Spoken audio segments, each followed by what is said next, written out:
206쪽에 등기간의 업무 처리의 제한 나와 있는데요. 등기간의 업무 처리의 제한.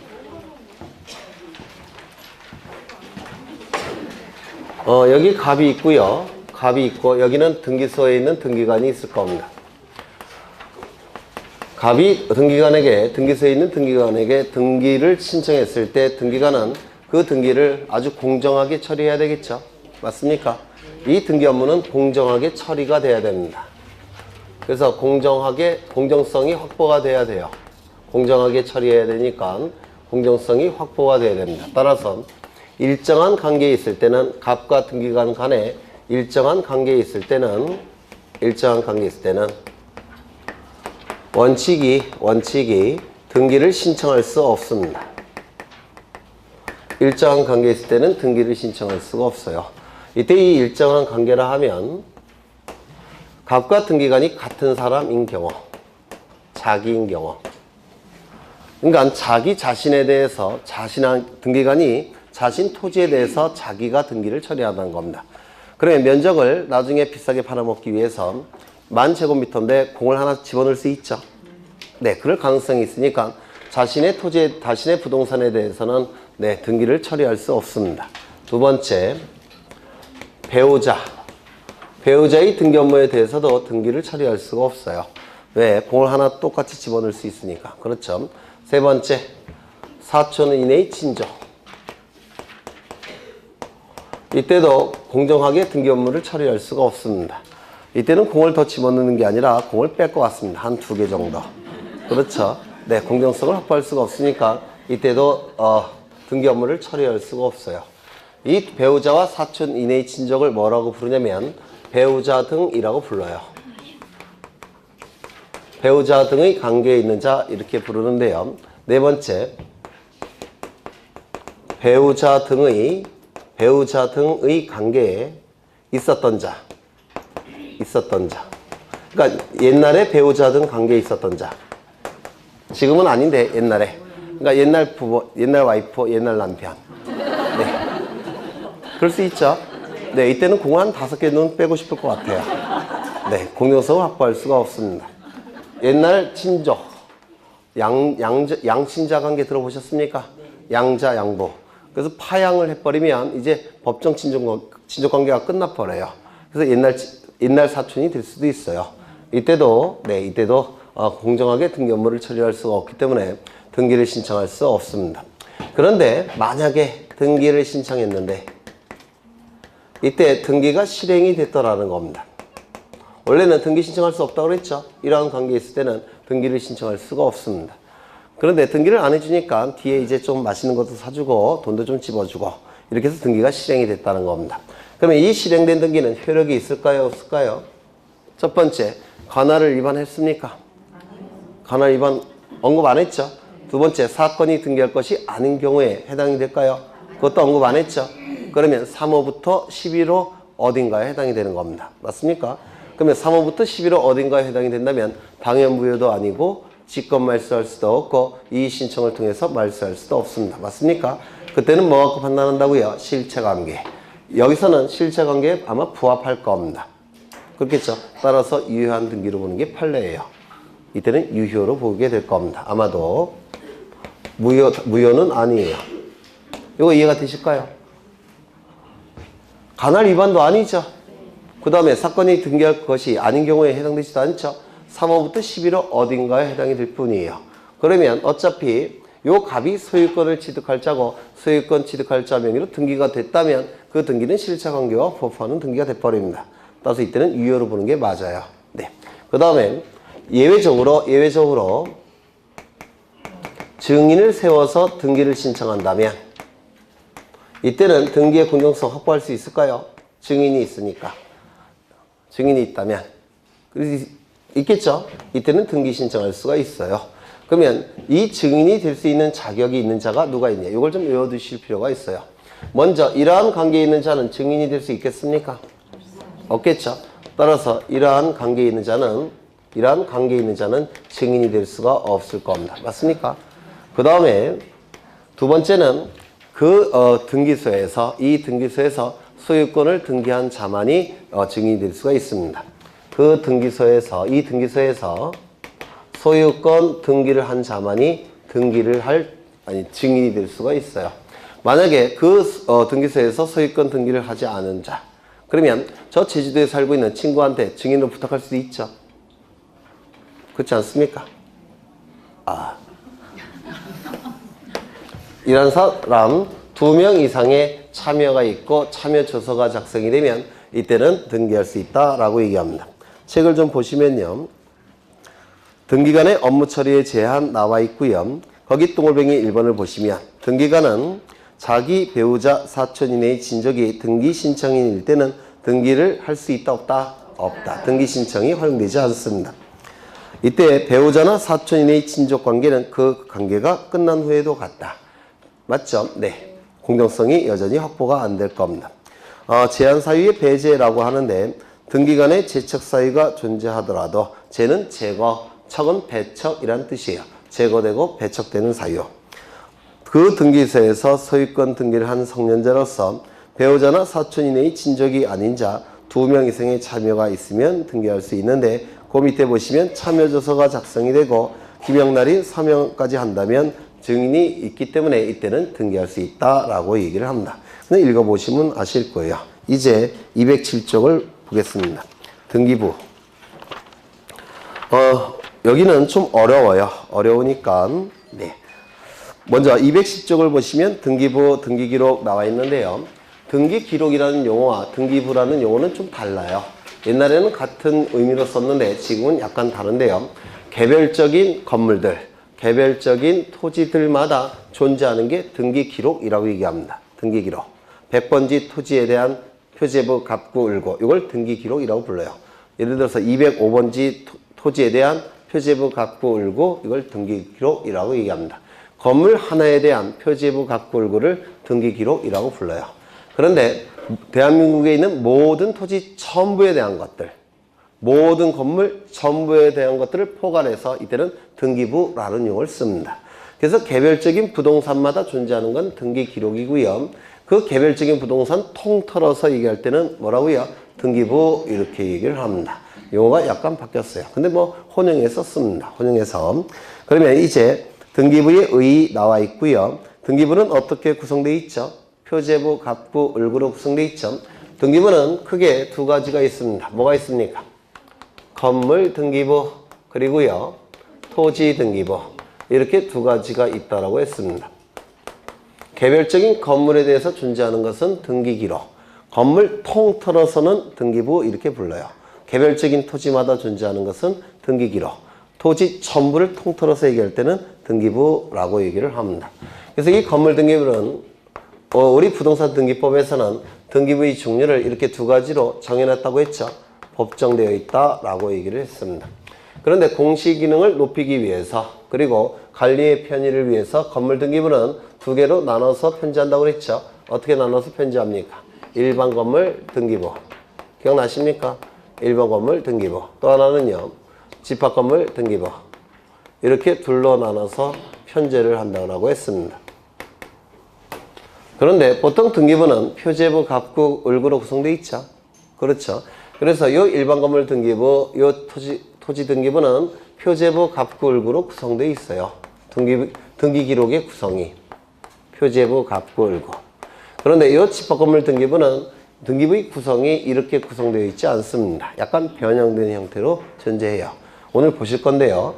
따라서 요거는 출제가 자주 됩니다. 요건 출제가 안 되고요.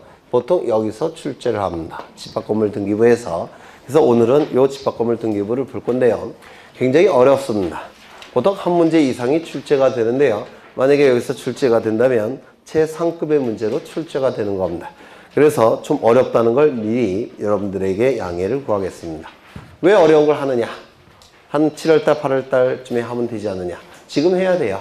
그래야지만 반복해야 되고 반복이 이루어져서 득점이 돼야 되기 때문에 오늘 하실 거예요. 거기 부동산 고유번호라는 게 나와 있죠. 2번에. 이 부동산 고유번호는 보통 13자리나 14자리, 지금은 14자리로 구성되어 있는데요. 예전에는 13자리로 구성된 적도 있어요. 그래서 자릿수가 그렇게 확정된 건 아니고요. 보통은 몇 자리로 구성되어 있냐면 지금은 14자리로 구성되어 있는데요. 먼저 이렇게 4자리, 4자리, 이렇게 6자리. 이렇게 고유 번호는 이렇게 16자리. 옛날에는 여기가 5자리라서 13자리. 이게 자릿수가 딱 정해져 있는 건 아니에요.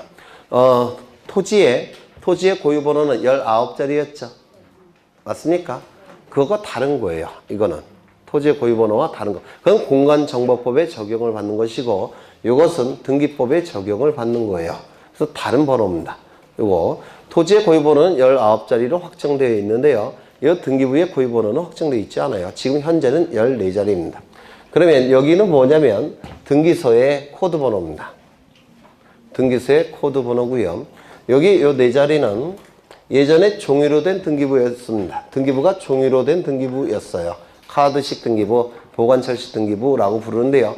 종이로 만들어진 등기부였습니다.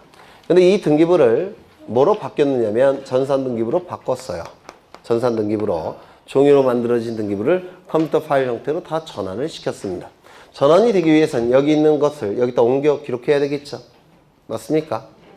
종이로 된 것을 컴퓨터 파일로 옮겨야 되겠죠. 이걸 뭐라고 부르냐면 전산이기 이렇게 얘기합니다. 전산 파일로 옮겨서 기록했다라는 뜻이에요. 전산 파일로 옮겨서 기록했다. 전산이기라고 부르는데요. 이 전산이기 연도를 여기다가 기록을 했습니다. 전산이기 연도. 그래서 1998년도에 보통 그 작업을 했는데 1998이라는 용어가 숫자가 제일 자주 나와요. 그 다음에 여기는 전산이기한 순서. 전산이기한 순서. 이렇게 16자리로 고유번호가 구성되어 있는데요. 이런 거 출제되지는 않아요. 그냥 고유번호가 있다라고 생각하시면 돼요. 출제되지 않으니까. 그 다음에 여기서 기억 하나 하셔야 될 게, 니은 정도는 좀 기억해 두셔도 괜찮지 않을까 싶어요. 구분 건물에 대해서는 전유 부분마다 고유 번호가 부여되어 있다. 왜요? 전유 부분, 구분 건물마다 소유자가 따로 있죠. 소유자가 따로 있기 때문에 전유 부분마다 고유 번호가 부여되어 있다. 이거 하나 기억하시면 될 것 같아요. 그 다음에 거기 등기부의 편성이라고 나와 있는데, 등기부를 편성하는 방법은 3가지가 있습니다. 첫 번째 인적 편성주의, 두 번째 물적 편성주의, 세 번째 연대적 편성주의. 3가지가 있는데요. 2가지만 기억하죠. 예전에 한 것 같은데, 갑은 젊어서 아주 열심히 일하셔갖고 강남에 20층짜리 건물을 하나 가지고 있고요. 시가 300억. 그 다음에 압구정동에 60평짜리 아파트 한 채 가지고 있고요. 시가 60억. 압구정도 아파트가 40평이 40억이라고 그러더라고요. 글로 이사 갔어야 되는데, 예전에. 그 다음에 세종시에 토지 10만 평을 갖고 있습니다. 어마어마하죠. 젊었을 때 엄청 열심히 일하셨나 봐요. 이때 사람을 기준으로 등기부가 편성이 된다면 인적 편성주의라고 부릅니다. 그리고 물건을 기준으로 등기부가 편성이 될 때를 물적 편성주의라고 불러요. 사람을 기준으로 등기부가 편성이 된다면 인적 편성주의, 물건을 기준으로 등기부가 편성이 된다면 물적 편성주의라고 불러요. 그러면 인적 편성주의는 등기부가 몇 개 만들어질까요? 네? 하나 만들어지겠죠? 등기부 하나만 만들어질 겁니다. 물적 편성주의는 등기부가 몇 개 만들어지겠습니까? 3개가 만들어질 겁니다. 하나, 둘, 셋. 맞습니까? 맞죠? 네. 그래서 이 물적 편성주의는 물건마다, 부동산마다 등기부가 하나씩 존재한다고 해서 1부동산 1등기기록의 원칙이라고 불러요. 1부동산 1등기기록의 원칙. 그래서 거기 1번을 보시면 한 필의 토지, 한 동의 건물에 대해서 한 개의 등기기록을 둔다라고 되어 있죠. 이를 1부동산 1등기기록주의라고 부르고요. 물적 편성주의라고도 얘기합니다. 우리 부동산 등기법 제15조에서는 물적 편성주의를 채택하고 있습니다. 그 다음에 구분건물이라고 나와 있는데, 이 구분건물은 반드시 외우셔야 돼요. 네, 반드시 외우셔야 되는데, 지금 저는 아파트 한 동을 그리고 있습니다. 예전에 했던 거예요. 했던 거지만 반복하는 겁니다. 이 아파트의 이름은 자이 아파트. 내년에는 바꿀까 생각 중입니다. 아이파크로. 네. 여기는 101호, 202호, 303호쯤 될 겁니다. 이 토지는 건물의 기초가 되는 토지라고 해서 기초대자예요. 기초가 되는 토지라고 해서 대지라고 불러요. 건물이 들어서 있는 토지를 대지라고 부릅니다. 이때 천일동이라는 한 동의 건물이 9개로 구분되어 있죠. 이 구분된 하나를 뭐라고 부릅니까? 구분건물이라고 불러요. 그러면 이 천일동에는 구분건물이 몇 개가 있습니까? 9개가 존재할 겁니다. 맞습니까? 9개의 구분건물이 존재할 겁니다. 9개의 구분건물이 천일동에 집합되어 있죠. 전체를 얘기할 때는 집합건물이라고 얘기합니다. 한 개를 얘기할 땐 구분건물, 전체를 얘기할 땐 집합건물이라고 불러요. 이 천일동 303호의 소유자가 누구냐면 갑을 소유자라고 하겠습니다. 갑은 구분건물의 소유자라고 해서 구분소유권자라고 부릅니다. 구분소유권자. 갑은 구분소유권자. 그 다음에 구분소유권자가 이 구분건물을 소유하기 위해서는 이 토지를 사용할 수 있는 권리가 있어야 돼요. 이를 대지사용권이라고 부를 겁니다. 갑이 가지고 있는 이 건물은 이 토지 위에 존재하죠. 맞습니까? 따라서 이 건물을 소유하기 위해서는 이 토지를 정당하게 사용할 수 있는 권리가 있어야 돼요. 뭐 소유권이어도 상관없고 지상권이어도 상관없고 뭐 전세권이어도 상관이 없을 겁니다. 그 권리를 대지를 사용할 수 있는 권리 대지사용권이라고 부를 겁니다. 이때 이 건물을 분해를 하면 둘로 나눠 볼 수가 있어요. 첫 번째 전유부분, 그 다음에 공용부분, 둘로 나눠집니다. 그럼 이 전유부분은 구분건물과 같은 뜻입니까? 다른 뜻입니까? 다른 뜻이에요. 이 전유부분은 구분소유권자가 전적으로 소유하는 부분, 이를 전유부분이라고 부릅니다. 전적으로 소유하는 부분. 그런데 이 천일동 건물 안에는 전적으로 소유하는 부분이 없는 데도 있죠. 복도, 계단, 엘리베이터 이런 것들은 전유부분이 아니에요. 그래서 이 전유부분은 구분건물에서 공용부분이 빠진 것을 전유부분이라고 얘기합니다. 구분건물에서 공용부분이 빠진 거, 이게 전유부분이에요. 그러면 이 전유부분에 공용부분이 포함되면 뭐가 되는 겁니까? 구분건물이 되는 겁니다. 의미가 달라요. 네.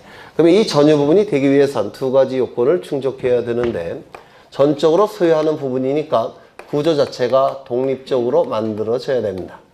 이를 구조상 독립성이라고 불러요. 공용 부분이 빠져나간다고 그랬죠? 여기는 공용 부분이 없어요. 그래서 구조 자체가 독립적으로 만들어져야 되고요. 두 번째, 이용할 때도 독립적으로 이용할 수 있어야 됩니다. 공용 부분이 없다고 그랬죠? 따라서 이용할 때도 독립적으로 이용할 수 있어야 돼요. 이 두 가지 요건이 충족이 될 때 전유부분이라고 부릅니다. 전유부분. 그럼 전유부분이 저 천일동에는 몇 개가 있겠습니까? 9개가 있는 겁니다. 9개가. 되셨죠? 네. 그럼 이 전유부분은 구조상 독립성, 이용상 독립성이 있기 때문에 면적이 특정이 될까요? 안 될까요? 됩니다. 현관문 열고 안에 들어갔을 때 거기가 전유부분이에요. 그리고 복도까지 포함되면 그게 구분건물이 되는 겁니다. 그럼 현관문 열고 안에 들어갔을 때 면적이 딱 정해져 있습니까? 정해져 있죠. 따라서 면적을 기록해야 될 표제부가 존재해야 됩니다. 전유부분은 표제부가 있습니다. 또한 소유권자가 따로 존재합니까? 구분 소유권자가 전적으로 소유하는 부분이니까 소유권자가 따로 존재하고 기록을 해야 돼요. 따라서 갑구도 존재합니다. 그러면 소유권자가 은행에 저당 잡히고 저당권 설정할 수 있겠습니까? 있겠죠. 을구도 존재해요. 그래서 이 전유부분은 표제부, 갑구, 을구가 다 존재합니다. 표제부, 갑구, 을구가 다 존재해요.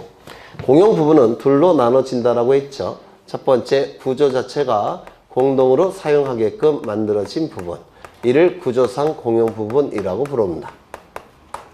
구조 자체가 공동으로 사용하게끔 만들어진 부분. 여기서 공동으로 사용하는 자는 누굽니까? 101호 소유자부터 303호 소유자 9명. 그렇겠죠. 보통은 소유자 전원이에요. 물론 일부 공용 부분도 있어요.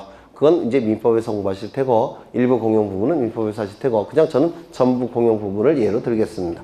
그래서 9명의 소유자가 공동으로 사용하는 부분이 구조상 공용 부분인데요.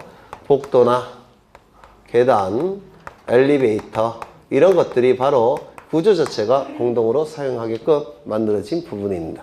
그러면 이러한 구조상 공용 부분은 간만이 사용할 수 있는 면적이 특정되어 있습니까? 특정되어 있지 않습니까? 특정되어 있지 않죠.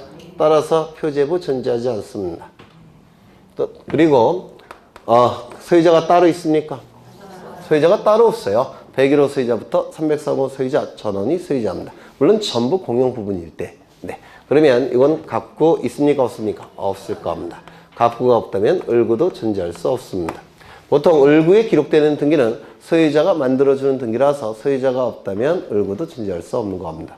따라서 이 구조상 공용 부분은 등기 기록이 있습니까? 없습니까? 없어요. 없기 때문에 등기가 이루어질 수 있을까요? 아무 등기도 할 수가 없습니다.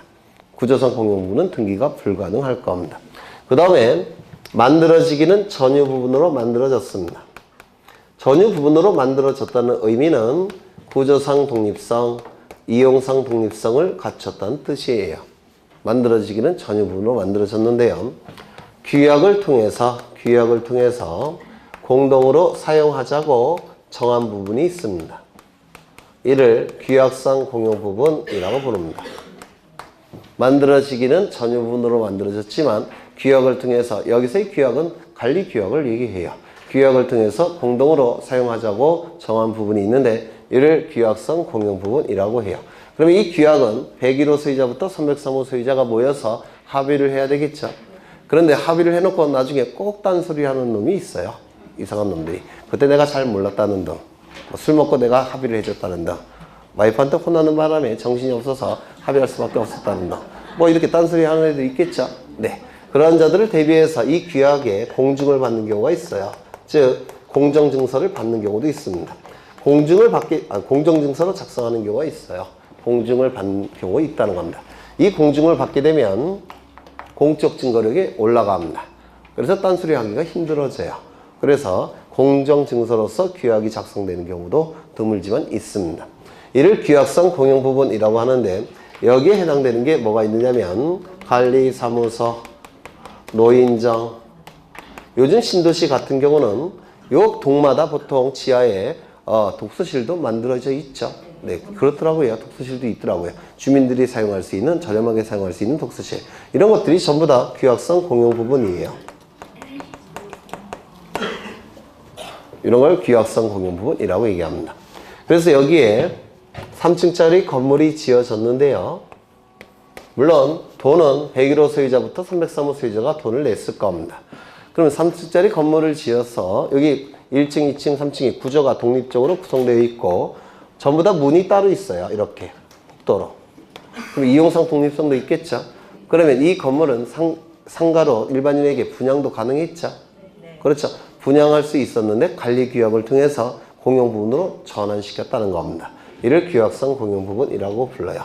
그럼 이러한 규약성 공용 부분은 여기는 독서실, 관리사무소, 어르신들의 쉼터인 노인정 이렇게 사용할 수도 있다는 겁니다. 규약을 통해서. 그러면 이 규약성 공용 부분은 전유 부분으로 만들어졌으니까 면적이 특정되어 있습니까? 면적이 딱 정해져 있죠. 따라서 면적을 기록해야 될 뭐가 필요할까요? 표제부가 필요합니다. 소유권자는 따로 있습니까? 소유권자는 따로 없어요. 따라서 101호 소유자부터 303호 소유자가 다 소유자니까 무조건 다 소유자니까 따로 소유자를 기록할 필요가 없습니다. 갑구는 존재하지 않습니다. 갑구 없다면 을구도 존재하지 않습니다. 이 규약성 공용 부분은 등기가 가능합니까? 무슨 등기만 가능합니까? 표제부 등기만 가능합니다. 갑굴구 등기는 불가능해요. 표제부 등기만 가능합니다. 맞습니까? 그렇죠. 그런데 이 규약성 공용 부분은 구조상 공용 부분과 만들어진 것 자체가 다르죠. 생긴 것도 다르고. 맞습니까? 따라서 이 규약성 공용 부분은 구조상 공용 부분과 구분하기 위해서 전유 부분으로 만들어졌지만 규약을 통해서 공용 부분으로 전환시켰다는 사실을 등기부에 기록해야 됩니다. 공시해야 돼요. 다시요. 이것과 구분하기 위해서 만들어지기는 전유 부분으로 만들어졌지만 규약이나 공정증서를 통해서 공용 부분으로 전환시켰다는 사실을 공시해야 됩니다. 이를 뭐라고 부르냐면 규약상 공용 부분이라는 사실의 등기라고 불러요. 규약상 공용 부분이라는 사실의 등기. 전유 부분으로 만들어졌지만 규약을 통해서 공용 부분으로 전환시켰다는 사실을 등기부에 공시해야 되는데 이를 규약상 공용부분이라는 사실의 등기라고 부르고요. 또는 취지의 등기라고도 부르고요. 또는 뜻의 등기라고도 부릅니다. 등기법이 개정이 되면서 어떤 해에는 이 용어를 썼고 어떤 해는 이 용어를 쓰고 누가요? 이놈의 나쁜 국회의원 놈들이 어떤 해는 이 용어를 쓰고 이게 번갈아 가면서 사용되다 보니까 이게 같은 뜻이 돼버렸어요. 그래서 이건 같은 뜻입니다. 규약성 공용부분이라는 사실의 등기, 취지의 등기, 뜻의 등기.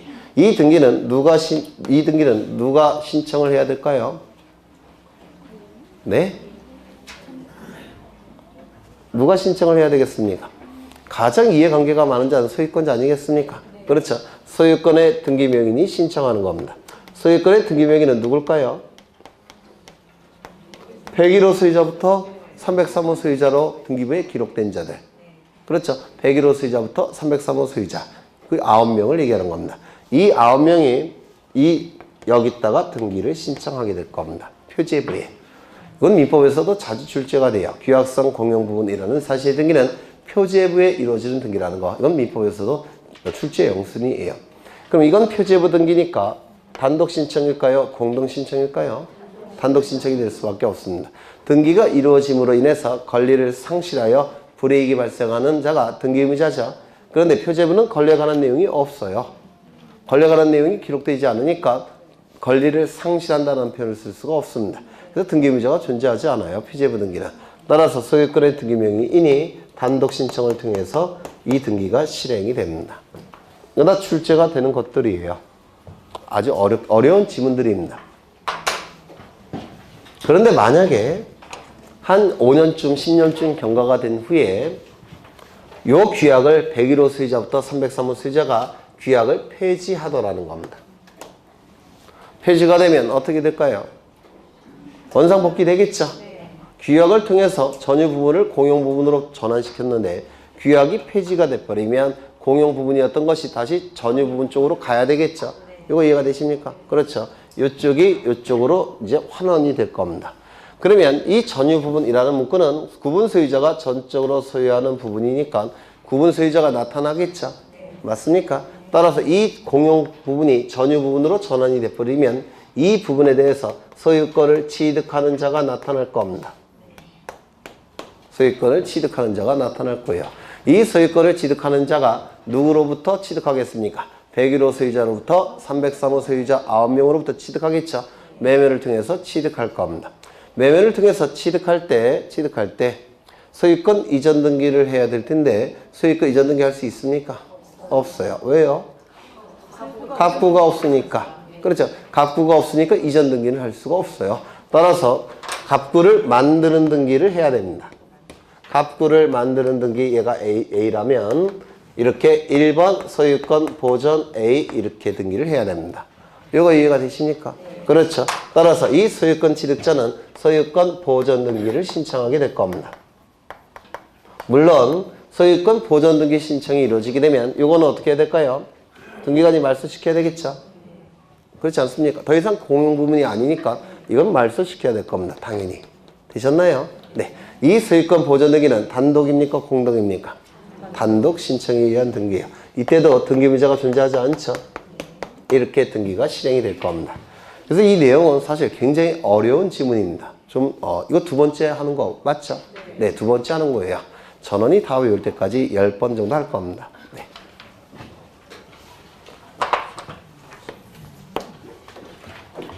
다시 한번 그리겠습니다. 다시 한번 그릴 건데요.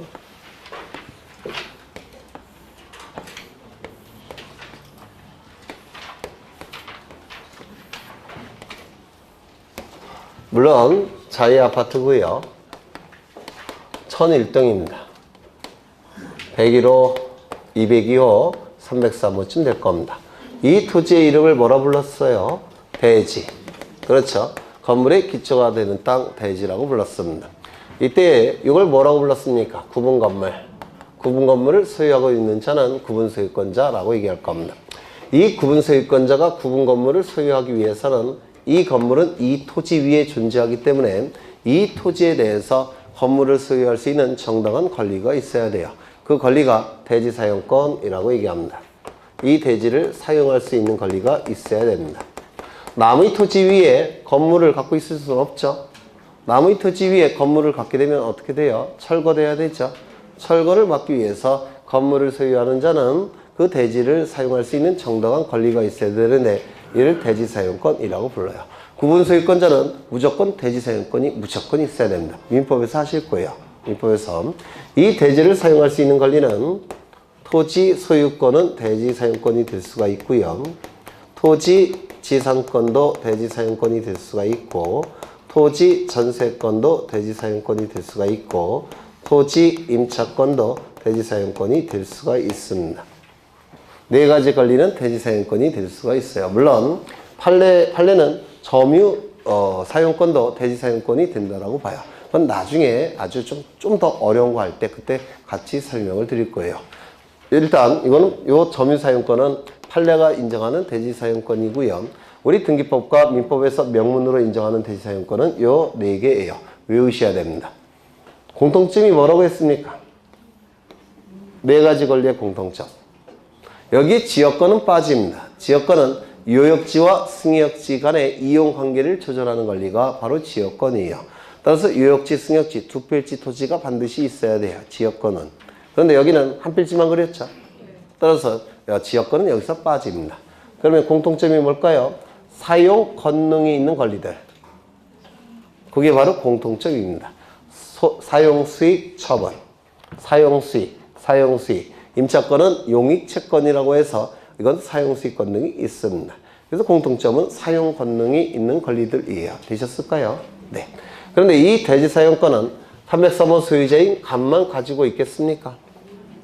그건 아니겠죠. 전부 다 가지고 있겠죠. 9명이. 맞습니까? 따라서 이 대지 사용권은 비율로서 존재할 수밖에 없습니다. 9명이 가져야 되니까. 그렇죠. 이때 이 대지 사용권이 비율로서 존재하는데 이 비율을 결정하는 방법은 구분 건물의 면적 비율이다. OX? X. 뭡니까 그러면? 전유 부분 면적 비율로 결정이 됩니다.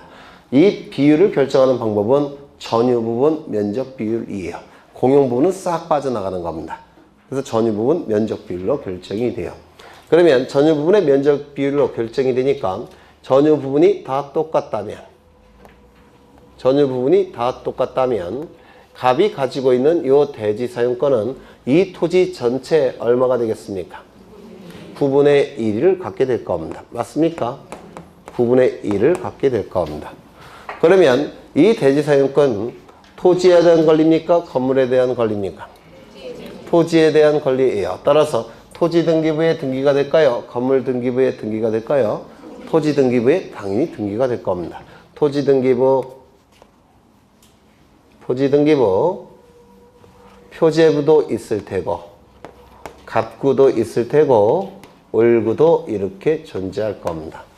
그러면 대지 사용권이 토지 소유권일 때는 어디에 기록될까요? 갑구에 기록이 될 겁니다. 맞습니까?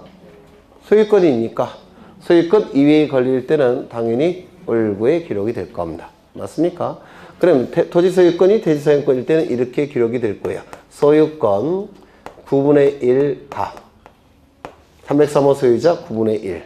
그 다음에 갑만 갖고 있는 건 아니죠. 101호 소유자부터 302호 소유자까지 여기 9명이 다 9분의 1씩 기록이 될 겁니다. 그렇겠죠? 9명이. 만약에 전세권이 대지 사용권이라고 한다면 전세권 9분의 1은 갑이 가지고 있을 테고 나머지 101호 소유자부터 302호 소유자도 전부 다 9분의 1씩 다 기록되겠죠. 전원이 전부 다 대지 사용권이 있어야 되기 때문에 그래요. 이거 이해가 되실까요? 네, 되신다고 간주하겠습니다. 그 다음에 이 건물 등기부를 확인할 건데요. 건물 등기부. 먼저 눈에 확 띄는 게 천일동 건물이죠. 따라서 천일동에 관한 표제부가 존재합니다. 천일동에 관한 표제부가 존재해요. 왜냐면 천일동을 보시면 천일동은 면적이 정해져 있습니까? 면적이 정해져 있죠. 따라서 면적을 기록해야 될 표제부가 있어야 됩니다. 두 번째, 천일동에 대해서 소유자가 있을까요? 없을까요? 있어요. 소유자는 개별 구분 건물마다 소유자가 있죠. 천일동 전체에 대한 소유자는 따로 없습니다. 따라서 전체에 대한 소유자를 기록해야 될 갑구는 있을까요? 없을까요? 당연히 없습니다. 전체에 대한 소유자는 존재할 수가 없어요. 그 다음에 전체에 대한 을구도 있을까요? 없을까요? 없습니다. 전체에 대한 소유자가 없으니까 전체에 대한 소유권 이외의 권리도 나올 수가 없어요. 그 다음에 101호부터 102호 그리고 쭉 가서 302호 그 다음에 303호 전유 부분마다 뭐가 있다고 했습니까? 전유 부분마다 표제부 갑구을구가 있다고 그랬죠? 전유 부분마다 표제부 갑구을구가 존재합니다. 표제부 갑구을구가 다 존재해요. 전유 부분마다 이렇게 표제부 갑구을구가 존재합니다.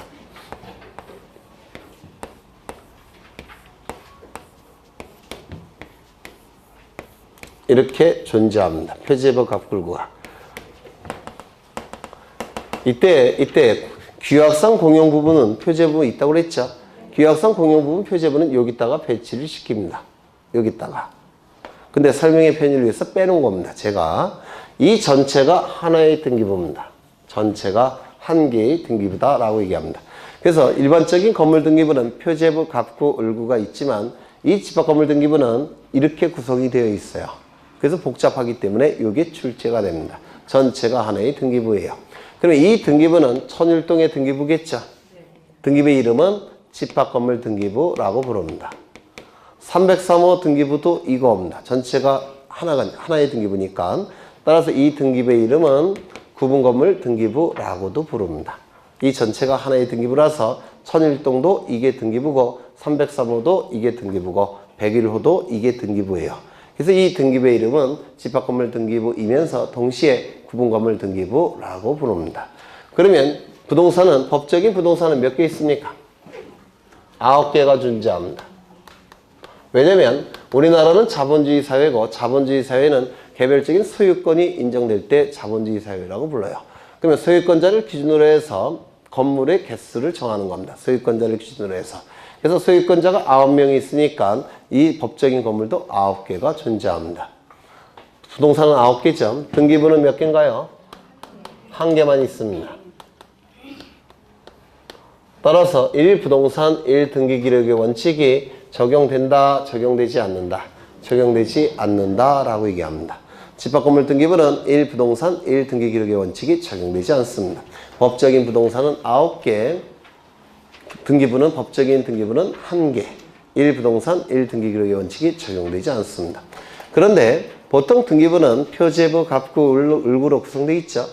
근데 이 안을 살펴보니까 한 개의 등기부 안을 살펴보니까 표제부 보통 건물 등기부가 가지고 있는 표제부, 갑구, 을구 이게 몇 세트가 존재합니까? 9세트가 존재해요. 그 안을 들여보니까. 맞습니까? 그러면 그 실질로 본다면 이 표제부, 갑구, 을구로 구성된 이 등기 기록이 9세트가 존재하니까 실질로 본다면 법적인 부동산도 9개이면서 표제부, 갑구, 을구로 구성된 세트가 9세트가 존재합니다. 실질로 본다면. 따라서 실질로 본다면 1부동산 1등기 기록의 원칙이 여기도 적용된다라고 얘기합니다. 이걸 좀 기억해 두셔야 돼요. 다시요. 형식으로 본다면 법적인 부동산은 9개인데도 불구하고 등기부는 하나가 존재하죠. 하지만 실질로 본다면 보통 등기부를 구성하는 표제부, 갑구, 을구가 집합건물 등기부에는 9개가 있어요. 9세트가. 따라서 실질로 본다면 1부동산 1등기 기록의 원칙이 적용된다라고 얘기를 합니다. 시험에 잘 나오니까 기억해 두셔야 돼요. 그렇죠. 그 다음에 지금 303호 소유자는 누구냐면 갑이 소유자입니다. 갑이 소유자인데요. 이때 을이 갑으로부터 이 303호를 취득하고자 합니다. 매매. 그러면 매매 계약을 체결하기 전에 을은 등기부 확인해야 되겠죠. 등기부를 확인해야 됩니다. 그러면 등기부를 확인하는 방법을 뭐라고 부르냐면 등기 기록을 열람한다라고도 얘기하고요. 또는 등기사항 증명서를 발급받을 수도 있습니다. 이 두 가지 방법으로 등기 기록을 확인할 수가 있어요. 이 두 가지 제도를 뭐라고 부르냐면 등기기록의 공개제도라고 부릅니다. 등기기록의 공개제도. 열람은 눈으로 본다라는 뜻이에요. 열자 안에도 눈으로 본다는 뜻을 가지고 있고요. 요 람자도 눈으로 본다 람자입니다. 그래서 등기기록을 눈으로 보는 거 열람제도라고 부르고요. 등기사항 증명서 발급제도. 등기부에 기록된 내용의 증명서를 발급받을 수도 있어요.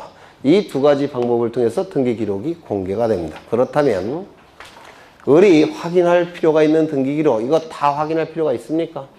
없겠죠? 맞습니까?